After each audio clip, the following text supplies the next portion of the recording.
안녕하세요. 산부인과 의사 황인아입니다. 오늘은 제가 자궁내막종이라는 거에 대해서 말씀을 드릴 거예요. 자궁내막종이라는 거는요, 말은 자궁에 문제가 생긴 것처럼 들려요. 그렇지만 자궁내막종은 자궁에 생기는 게 아니라 난소에 생기는 거예요. 이 원리에 대해서 좀 말씀을 드릴게요. 지금 자궁내막종이 발생하는 원인에 대해서 생각을 하는 거는요, 자궁내막은 자궁 안쪽에 있는 걸 얘기를 하거든요. 생리를 할 때 내막이 두꺼워졌다가 이게 탈락되면서 이제 떨어져 나오는 거죠. 대부분은 이제 생리혈로 바깥쪽으로 배출이 되게 되어 있는데요. 자궁은 닫힌 공간이 아니에요. 아래쪽으로는 자궁 경부가 있죠. 그 입구를 통해서 이제 생리혈이 빠져나올 수가 있고요. 그리고 나팔관이 2개 있어요. 그래서 양측 나팔관으로도 이제 여분의 혈액 같은 것들, 내막의 일부 같은 것들이 이제 빠져나올 수가 있어요. 그러면 이게 빠져나와서 복강 내에 고이게 돼요. 복강이라는 거는 자궁의 외부, 그리고 장 같은 것도 복강에 존재를 하잖아요. 장은 이제 안쪽에 공간이 있을 거고 장 바깥쪽에 부분이 있겠죠. 그런 것들이랑 이제 같이 쓰는 공간인 거예요. 그 복강 내에 이제 피가 깔리게 되는 거죠. 이랬을 때 시간이 지나면 이런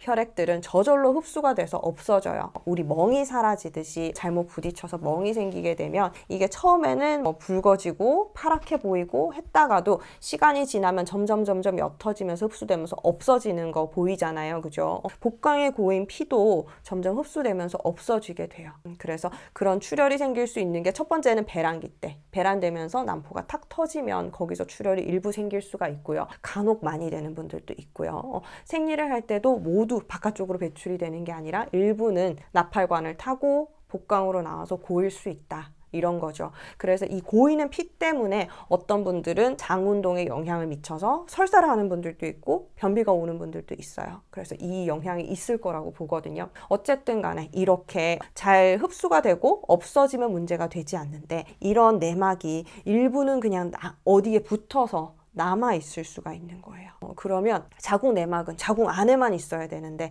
자궁 밖에 복강 내의 어느 공간에 존재를 하게 되는 거예요. 나팔관에서 쭉 나가면요, 제일 먼저 보이는 게 뭐겠어요? 나팔관은 난소에서 난자를 배란하면 그거를 잡아오는 역할을 하거든요. 난소에 가까이 있단 말이에요. 그래서 피가 흘러나오게 되면 나팔관을 통해서 쭉 흘러나오면 제일 먼저 난소에 가서 닿을 수가 있어요. 그래서 자궁내막종이 가장 쉽게 생기는 부위는 난소인 거죠. 자궁내막이 자궁내막 안에 있는 거 이건 문제되지 않아요. 그냥 자궁내막이라고 얘기를 하죠. 근데 자궁내막이 빠져나가서 난소 같은데 덩어리를 만들면서 그렇게 이제 뭉쳐져 있는 거, 자궁내막 성분인 종양이다 해서 자궁내막 종이라고 얘기를 하는 거예요. 그래서 난소에 생기는 흔한 양성혹 중에 하나예요. 그래서 이거는 난소에 이렇게 붙어 있게 되고 별개로 떨어져 있는 게 아니고 이게 사이즈가 커지면서 난소에 이런 정상적인 부분에 좀 영향을 줘요. 그러면서 생리를 할 때 생리에 영향을 좀 주기도 하고, 그리고 생리를 할 때는 자궁내막이 계속 떨어져 나오고 이런 식으로 변화가 생기잖아요. 이렇게 생리 주기에 따라서 자궁내막종도 함께 영향을 받아서 움직일 수가 있어요.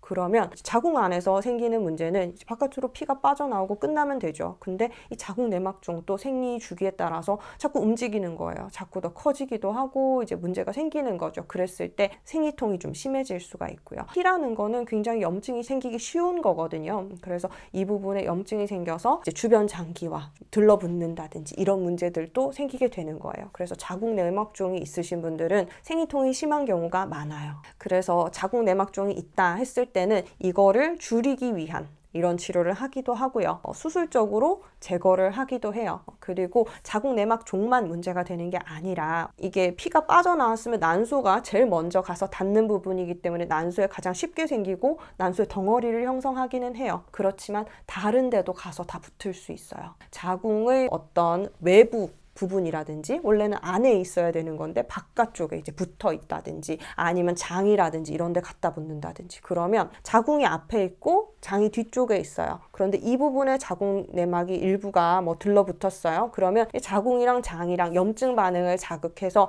얘들이 붙어버릴 수 있는 거예요. 그러면 장은 계속 움직여야 되는 애들이거든요. 근데 이제 염증이 생겨서 들러붙어버리면 장 운동이 부족해질 수가 있고요. 혹은 통증을 유발할 수도 있고요. 자궁내막증이 있는 분들 중에서 간혹 그 생리할 때 변을 보면 아프다는 분들이 있어요. 배변통까지도 유발을 하고요. 이게 자궁뿐만 아니라 주변 조직들, 장이라든지 난소도 같이 들러붙는 경우도 있고요. 이런 식으로 유착이 심해지게 되면 들러붙은 부분이 정상적인 부분은 아니잖아요. 염증이 유발되어 있는 부분인데 이 부분이 자극될 때마다 아플 수가 있어요. 그래서 성교통이 생기는 분들도 있는 거예요.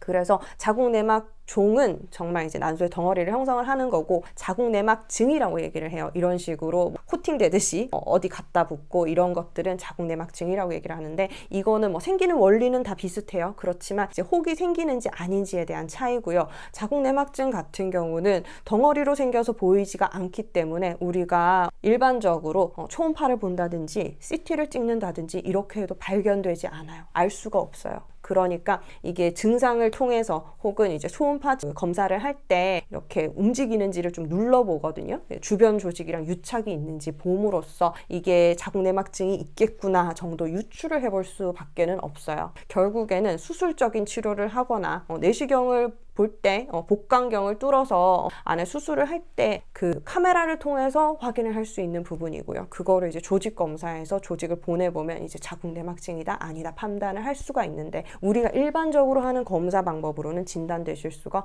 없어요. 그래서 이런 자궁내막증이 있지만 자궁내막종이 없어서 이런 덩어리는 없기 때문에 진단이 늦어지시는 분들도 있거든요. 이런 분들은 심한 생리통이 있다 이랬을 때는 자궁내막종의 치료에 이제 준하는 치료들을 해주시면 좀 좋아질 수도 있어요. 어쨌든 이렇게 자궁내막종의 가장 큰 문제는 생리통이 심해지는 거, 이것 때문에 일상생활에 저해를 굉장히 많이 받고요.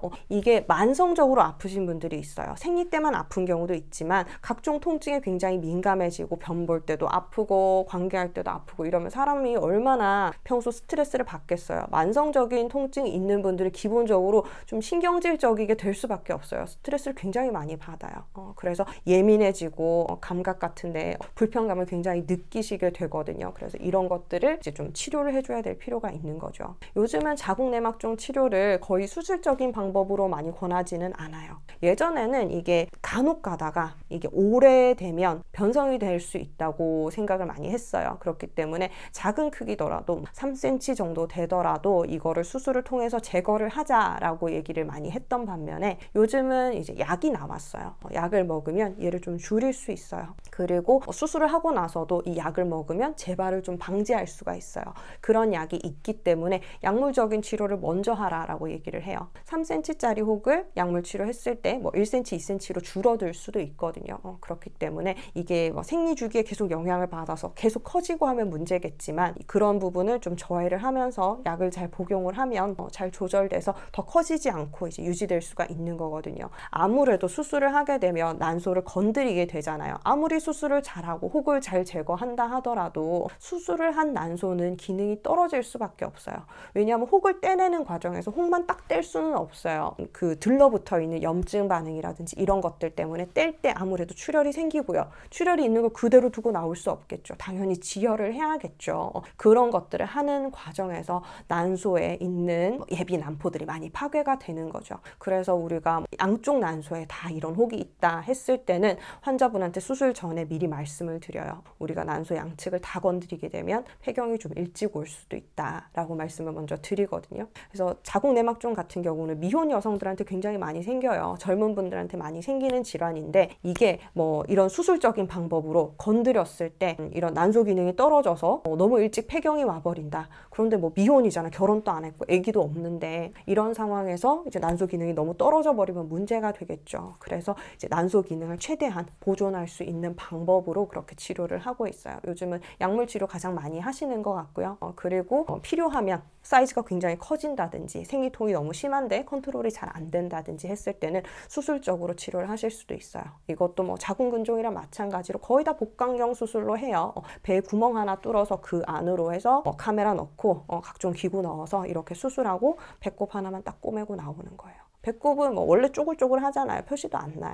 그런 식으로 수술하실 수 있고, 하고 나서는 그 생리통도 많이 줄어들고요. 그리고 이제 유착이 있다 그랬잖아요. 다른 장기랑 붙어 있거나 나팔관이 자궁 쪽에 와서 붙어 있기도 하고 난소가 이상한 위치에 가서 붙어 있기도 하고 이렇거든요. 이래서 이제 임신이 안 되던 분들도 있어요. 그런데 수술적으로 이 붙어 있는 부분들을 다 떼주고 나면 재발하기 전까지는 임신이 잘 돼요. 그렇기 때문에 이것 때문에 임신이 안 됐던 분들은 저는 빨리 수술 후에 빨리 시도를 해보시라고 말씀을 드리거든요. 그러면 생각보다 굉장히 잘 임신을 해서 건강하게 임신하고 출산하고 잘 하세요. 그래서 이런 방법들이 있다라는 거를 말씀을 드리는 거고요. 어쨌든 자궁내막종 꽤 흔하게 볼 수 있는 질환이고 굉장히 불편하고 불쾌하고 이럴 수 있어요. 그렇기 때문에 내가 생리통이 굉장히 심하다. 생리통이 아니더라도 그때 심해지지만 평소 때 계속 만성적인 아랫배 통증이 있다 하셨을 때는 이런 것도 의심을 해보고 산부인과 진료를 한번 받아보셨으면 좋겠어요. 수술만이 제일 좋은 치료는 아니니까 치료받는 방법에 대해서도 같이 상의를 해보시고요.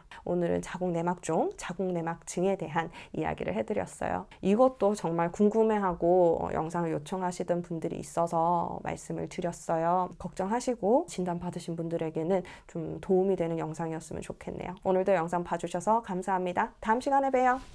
바이바이.